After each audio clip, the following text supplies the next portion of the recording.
esta mañana, que lógicamente tiene que ver con la fecha que estamos hoy celebrando, que es acerca de la resurrección de Cristo. No sé a vosotros la primavera, pero a mí la primavera me gusta mucho. Es un tiempo de resurrección, es un tiempo en el cual perdona que me ponga, es un tiempo en el cual resucita todo. Resucitan las plantas, resucita la vida, lo que estaba muerto vuelve a resucitar.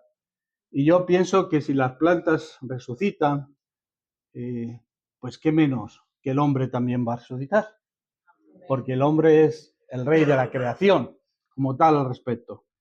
Y si no fuera así, pues la muerte física por sí misma sería algo terrible, algo que nos llenaría de tristeza y sin esperanza ninguna. Pero afortunadamente tenemos esperanza de vida eterna. Tenemos esperanza de vida eterna desde el momento en que Cristo se levantó de la tumba para no volver a morir. Pero hay personas que son escépticas y se preguntan, ¿es verdad que aquel hombre del siglo I que se llamó Jesús de Nazaret era hijo de Dios y resucitó? Pues sí, es verdad. Es verdad que aquel hombre histórico que nadie niega su existencia murió y resucitó. Y en esta mañana vamos a ver algunas pruebas que tenemos acerca de la resurrección de Cristo y de lo que la resurrección de Cristo significa para nosotros los cristianos. ¿Qué entendemos en primer lugar por la resurrección de Jesucristo? Por la resurrección de Jesucristo ha de entenderse que el cuerpo del Señor Jesús murió en la cruz y que después fue enterrado y que después, al tercer día, fue levantado por Dios para entrar en una nueva esfera, ya liberado del poder de la muerte.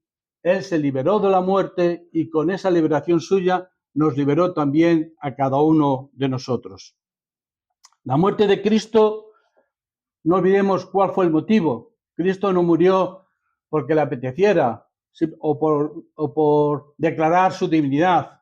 La muerte de Cristo fue por un motivo principal, que es el morir por los pecados de cada uno de nosotros.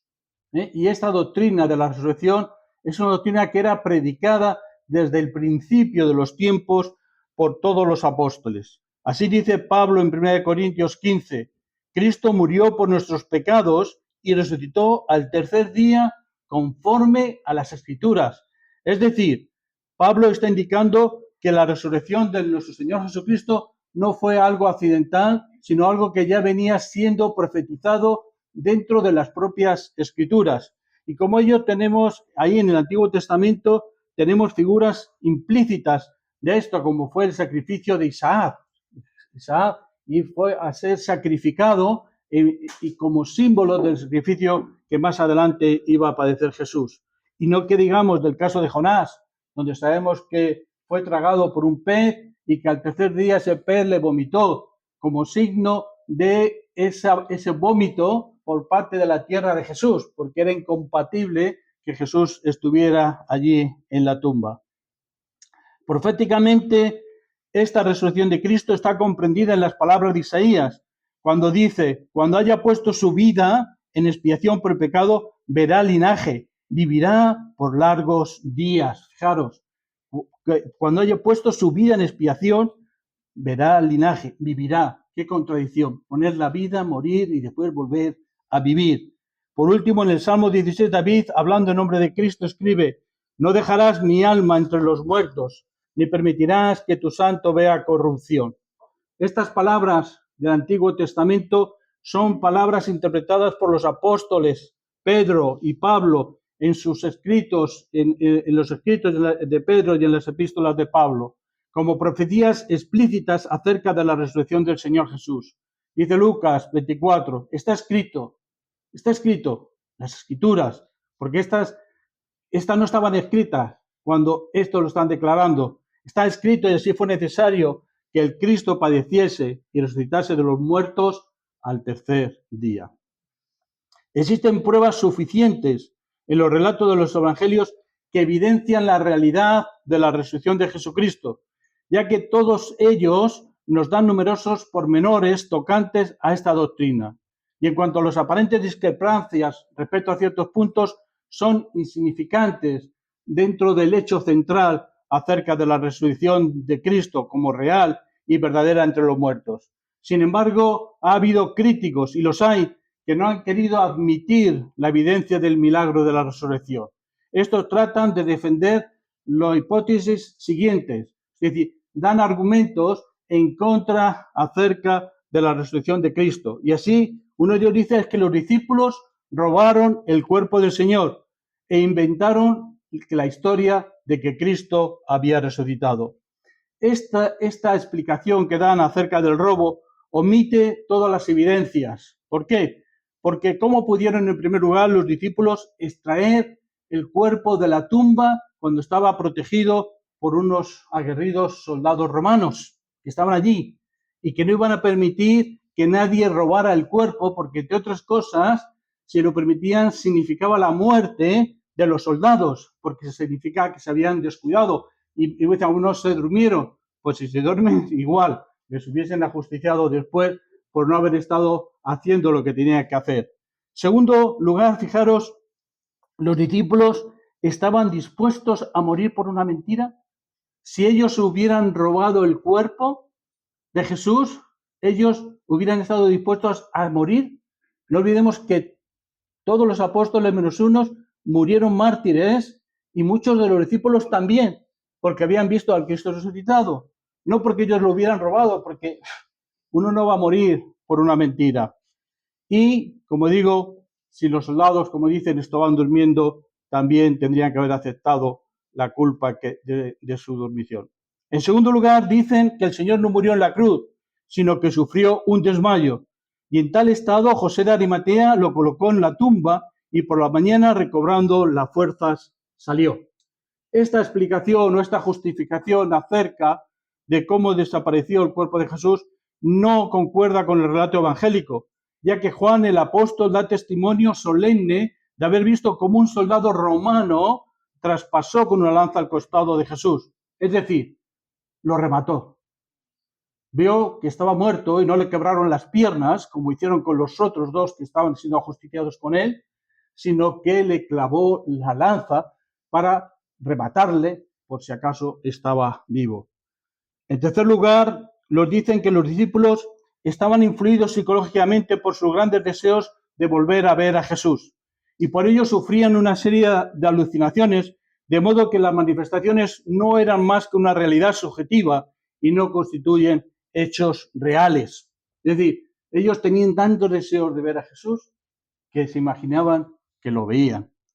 Esto podía suceder en el caso de que los discípulos hubiesen creído en la resurrección inmediata de Jesucristo. Pero lejos de esto, ninguno de ellos esperaba que Cristo resucitase. Al contrario, estaban desanimados por su muerte y tenían miedo a los judíos. Las mujeres, recordad, vinieron al sepulcro el primer domingo cristiano no para ver la tumba vacía, sino para embalsamar su cuerpo para su largo sueño. Tan cierto es ello que se preguntaban ansiosas quién les iba a mover la piedra de la entrada del sepulcro para poder entrar. María Magdalena corrió a decir a los discípulos no que Jesús había resucitado, sino que su cuerpo había sido quitado y que no sabían dónde lo habían puesto. Y cuando los apóstoles se reunieron juntos, estaban todos lamentando y llorando. Lamentando y llorando. No estaban pensando en que Cristo había resucitado, porque si hubieran pensado que Cristo había resucitado, no estarían tristes, no estarían desolados. Al contrario, estarían contentos. Cuando las mujeres dijeron a los otros discípulos que Cristo había resucitado y que se les había aparecido, no las creyeron y ante su manifestación dudaron. Y Juan declara que porque aún no habían entendido la Escritura, que era necesario que él resucitase de los muertos. ¿Veis? Fijaros, ellos no creían que Cristo iba a resucitar y mucho menos que iba a resucitar tan pronto. Por ello el pensar que ellos se hicieron toda una serie de elucubraciones, de sentimientos que les llevaron a alucinaciones a ver a Jesús, no concuerda con la realidad de los relatos que ellos estaban compartiendo. Es más, fijaros qué situación más patética, la de los dos discípulos llamados de Maús. Dice, pero nosotros esperábamos que era Él el que había de redimir a Israel. Estaban con Jesús y sin embargo no tenían la convicción de que Jesús hubiera resucitado. Dice, nosotros esperábamos que Él era el que había de redimir a Israel. Y lo esperábamos, pero no ha sido así. Lo han matado en la cruz, lo han enterrado y no sabemos ni dónde está su cuerpo. Otro argumento en contra de la resurrección de Jesús dice que toda la historia de la resurrección es un mito que encierra hondas verdades espirituales, pero nada de ello tiene categoría histórica. Basta contestar o preguntarse qué es un mito, cómo se forma un mito. Un mito no se forma de una manera inmediata, de un día para otro, de 3 días en hacia adelante. Para que un mito se forme necesita muchísimo tiempo, para que algo, un hecho que en teoría ha sucedido, se convierta en mito, y además normalmente el mito lo que hace es desfigurar la realidad. Pero sin embargo nosotros sabemos que la doctrina de la resurrección de Jesucristo es una doctrina que se predicaba ya a las pocas semanas de la desaparición del cuerpo de Jesús. Por lo tanto, no hubo el tiempo necesario para que se creara un mito. Y si realmente era un mito, ¿por qué los que estaban en contra de Jesús, en contra de la resurrección de Jesús, no presentaron el cuerpo? Porque el cuerpo no estaba en la gruta, no estaba en la cueva. Significa, alguien lo habría cogido, según ellos. Entonces, ¿por qué, si lo robaron los judíos, por qué no lo presentaron? Otro argumento en contra es el que dice que los discípulos vieron un espíritu que se hacía visible a la manera de las evocaciones espiritistas. Tal teoría no explica la tumba vacía, porque la tumba estaba vacía. ¿Qué se hizo, entre tanto, del cuerpo del Señor Jesús? Él sabía que los discípulos podían creer que se manifestaba a ellos en espíritu solamente, y por eso Jesús le demostró la realidad acerca de cuál era su cuerpo resucitado. Vosotros pensáis que yo soy un espíritu. Voy a mostraros cuál es la realidad. Y por eso Jesús les invita a que le toquen, les invita a estar con ellos.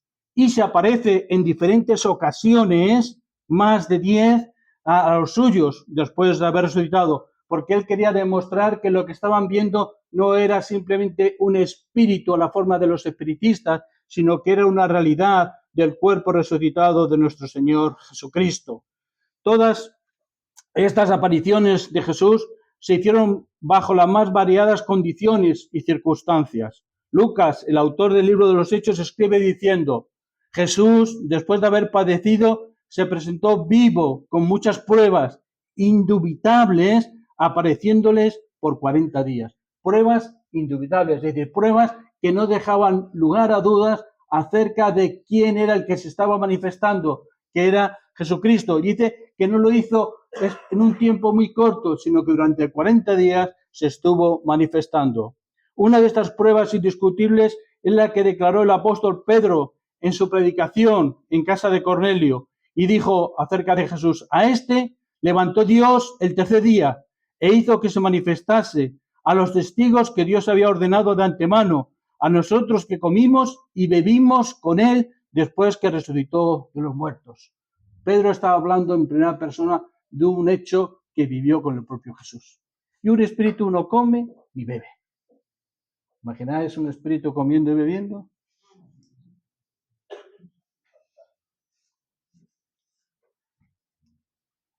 En efecto, el Cristo resucitado, comió y bebió con ellos. El testimonio del apóstol Pablo también es de un valor incalculable. El Señor resucitado y glorificado se le apareció también a él, lo que constituye a Pablo como un testigo ocular de su resurrección, al igual como se apareció a los demás apóstoles. Su testimonio nos llega a través de un auténtico documento que hemos leído en 1 Corintios, un documento escrito de su puño y letra, o por lo menos de su puño, porque a lo mejor dictó el libro de Corintios. Para confirmar lo que dice, apela al testimonio de los supervivientes de más de 500 hermanos que le vieron en una sola ocasión. Es indudable que todas las pruebas de credibilidad pueden aplicarse con éxito a este testimonio. 500, dice Pablo, se apareció un montón, a más de 500, y al último a mí, como un abortivo.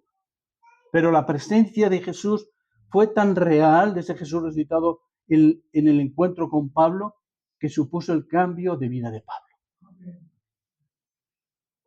Él percibió allí algo real, no percibió algo espiritual, sino que percibió a ese Cristo muerto y resucitado después al tercer día. Debemos considerar además como prueba amplia y irrefutable la repentina y total transformación de todos los testigos que vieron la resurrección de Jesús, a los apóstoles y a los discípulos, y la formación inmediata de la Iglesia. En Jerusalén, los aterrados y fugitivos discípulos que habían negado a su Señor se reúnen de nuevo y con intrépido coraje proclaman esta antipática doctrina de la resurrección, con el resultado de que se convierten millares de personas. ¿Os acordáis cómo estaban los apóstoles y los discípulos? Porque a veces hablamos solamente de los apóstoles, pero también había muchos discípulos que seguían a Jesús. Y cuando vieron que Jesús había muerto, se quedaron como huérfanos, se quedaron desamparados, porque el poder que ellos tenían, la fuerza que ellos tenían, venían de Jesús. Venían de lo que conocían de Jesús, de los milagros que habían visto de Jesús. Entonces ahora decían, ¿y ahora qué? ¿Y qué hicieron? Pues se refugiaron allí, arriba, en el aposento alto, llenos de miedo, llenos de miedo. Pero sin embargo, la resurrección de Jesús cambió las vidas de estas personas, de todos esos testigos que llegaron a verle, y le hicieron gente valiente, gente que ya no tenía miedo al peligro que acechaba su testimonio, que no tenían miedo a la muerte que podía acarrearles el testificar acerca de Jesús. El fraude no produce tales ejemplos de valentía, ni la desilusión crea reinos de celestial poder. Un árbol no puede producir otro fruto que el correspondiente a su especie. Así ocurrió con los mártires cristianos. Los mártires fueron la sangre, el fruto, que dio nueva vida a nuevos creyentes, que dio fuerza a la iglesia. Por eso la iglesia se extendió tan rápidamente, porque estaba fructificada sobre la sangre de los mártires, sobre gente que estaba muriendo no por una mentira, sino por algo que ellos mismos habían visto. Y no podían negarlo, no podían decir que era mentira, no podían decir vamos a renunciar a esto con tal de vivir. Los creyentes, por tanto, podemos descansar en una certeza y exclamar con voz de triunfo al unísono con Pablo, de decir que Cristo ha resucitado de los muertos. Amén. Podemos decirlo, podemos gritarlo y podemos extenderlo a los demás. Nosotros no estamos aquí celebrando domingo tras domingo un funeral. No estamos celebrando un funeral. Estamos celebrando una resurrección. Estamos celebrando la base de nuestra fe. La realidad de que Cristo murió, es verdad que murió como hombre, pero resucitó como hijo de Dios. La resurrección de Cristo, dicho estas pruebas, habladas de estas pruebas que nos tienen que garantizar a nosotros que lo que creemos es verdad y nos tiene que dar fuerzas para vivirla y manifestarla, tiene importancia para nosotros cristianos. Tiene muchísima importancia, porque como estaba diciendo hace un momento, si la resurrección de Cristo no es cierta, si ésta se cae, nuestra fe se cae. Y si nuestra fe se mantiene, es porque la resurrección de Cristo se mantiene, es una realidad.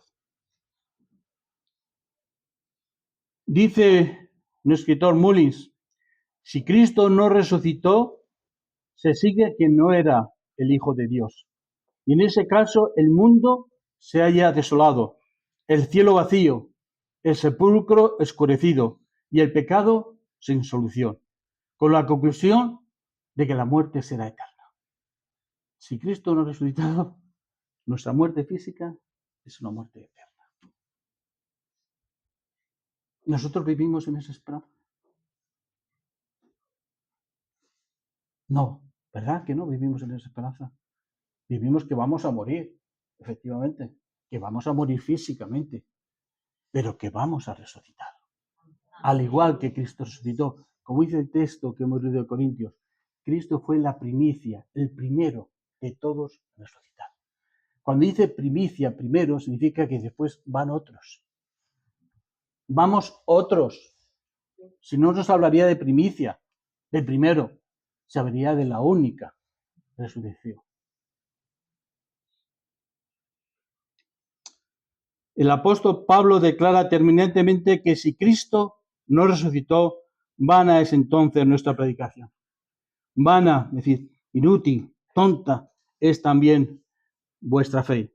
Y somos hallados falsos testigos de Dios, porque estamos predicando algo que no es cierto.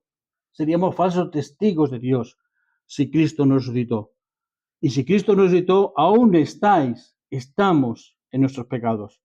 Si en esta vida solamente esperáis en Cristo, somos los más dignos de conmiseración de todos los hombres.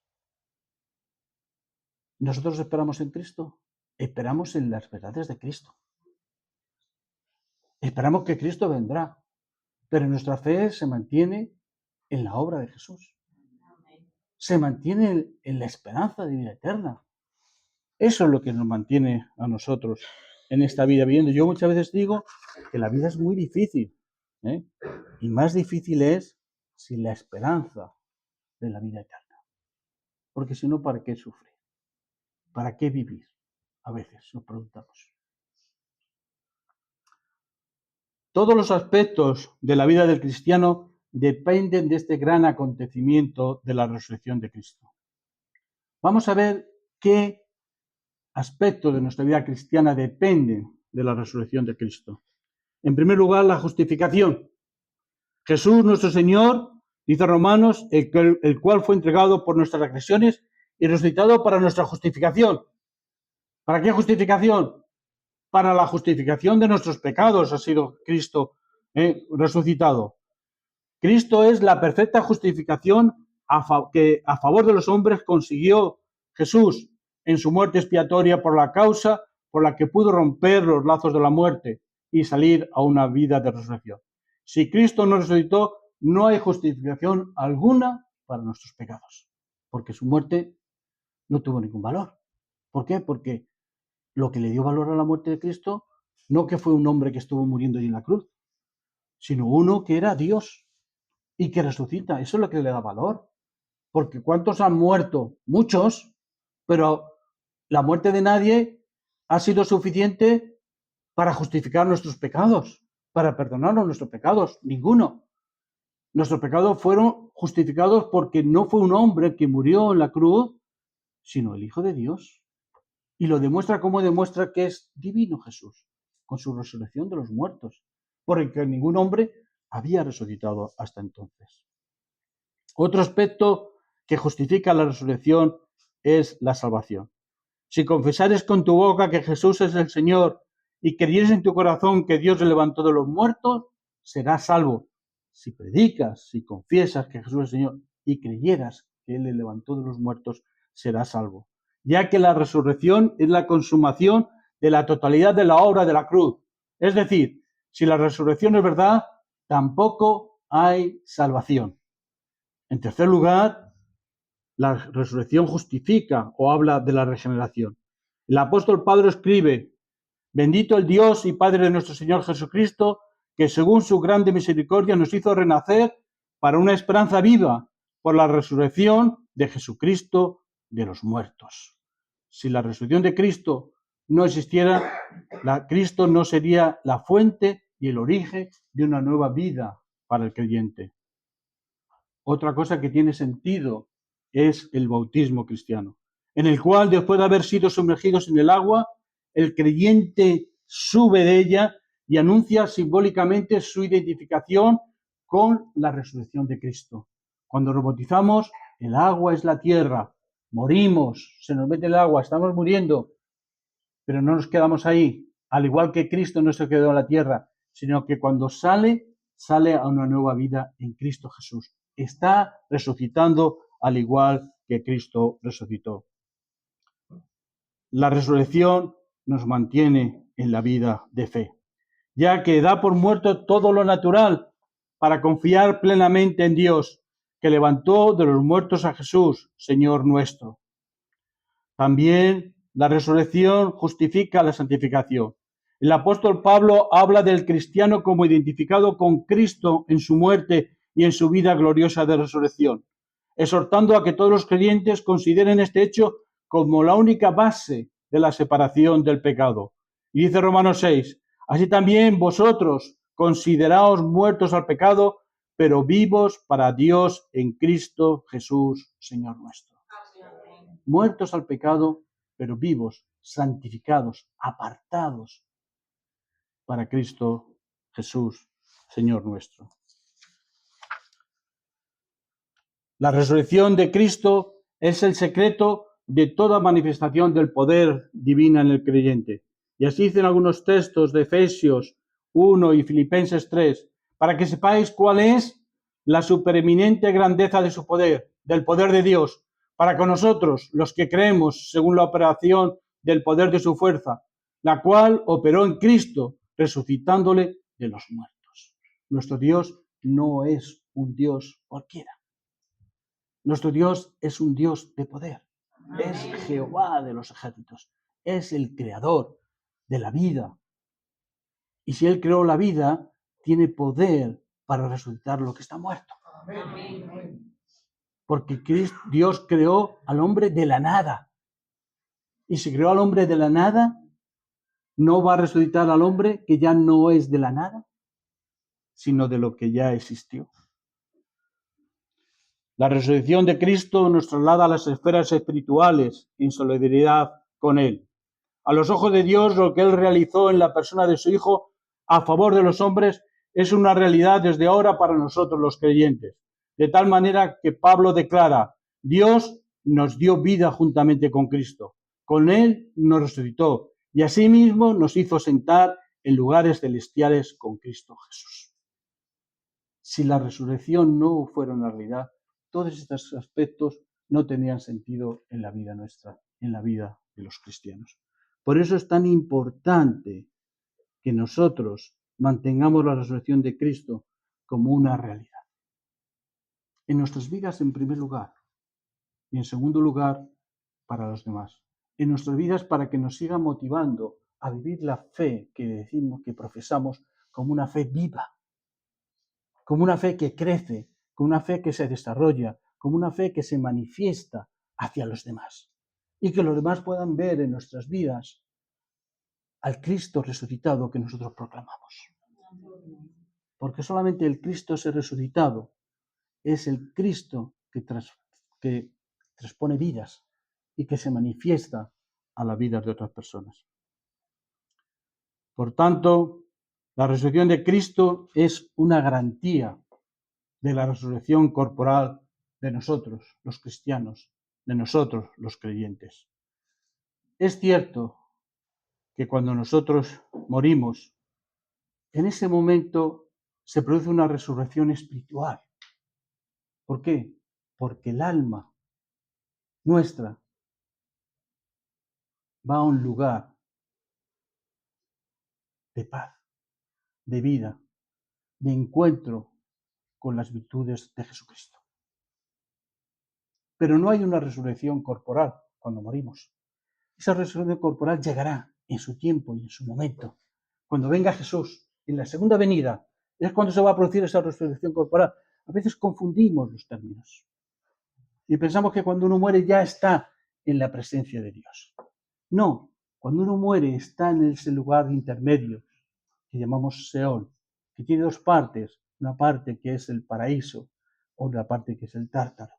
Una parte que es el paraíso, donde van los justos, los que han muerto en el Señor Jesús, y otra parte que van los que mueren fuera del Señor Jesús. ¿No? Una parte en el paraíso donde ya está Lázaro, aquel pobre,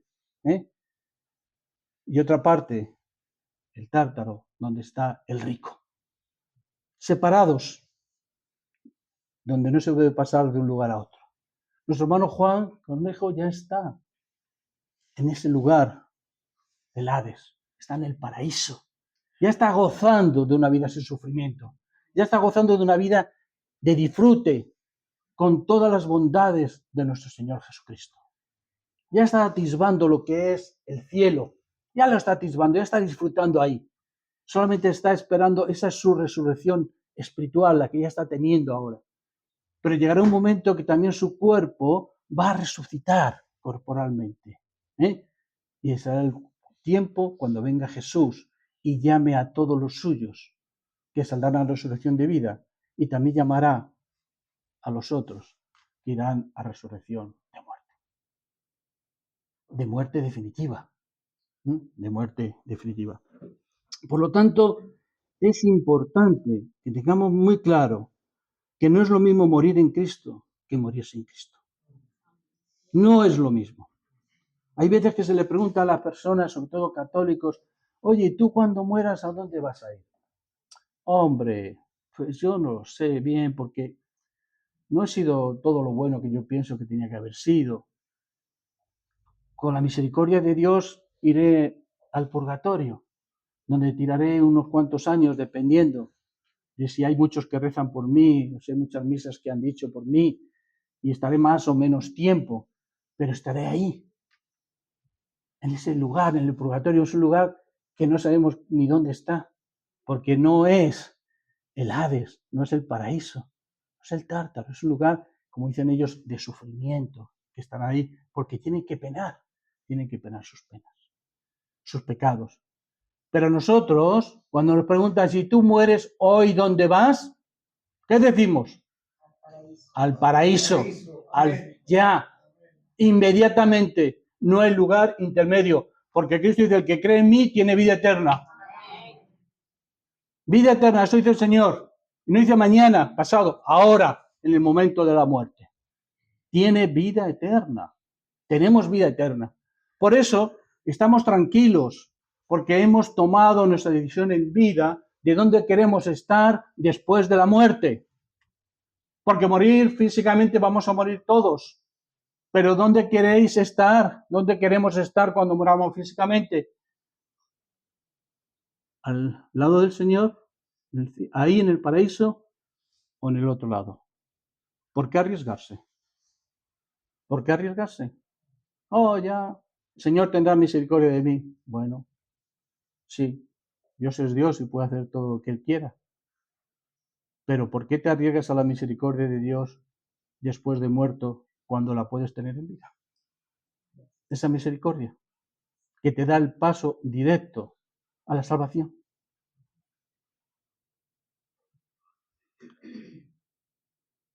Dice la palabra del Señor, mas ahora Cristo ha resucitado a los muertos, primicias de los que durmieron es hecho.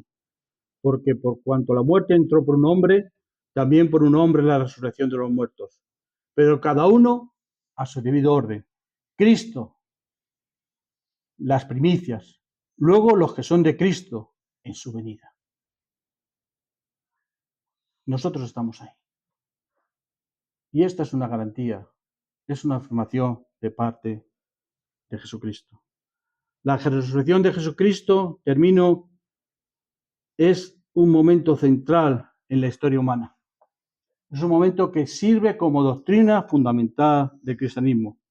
Dios, después de haber asumido verdaderamente la naturaleza humana y haber sido sometido a una muerte pública, atroz y vergonzosa, en la persona de Jesucristo, el Hijo de Dios, fue resucitado realmente de entre los muertos en su cuerpo físico glorificado, no estando ya sujeto a la descomposición y a la muerte.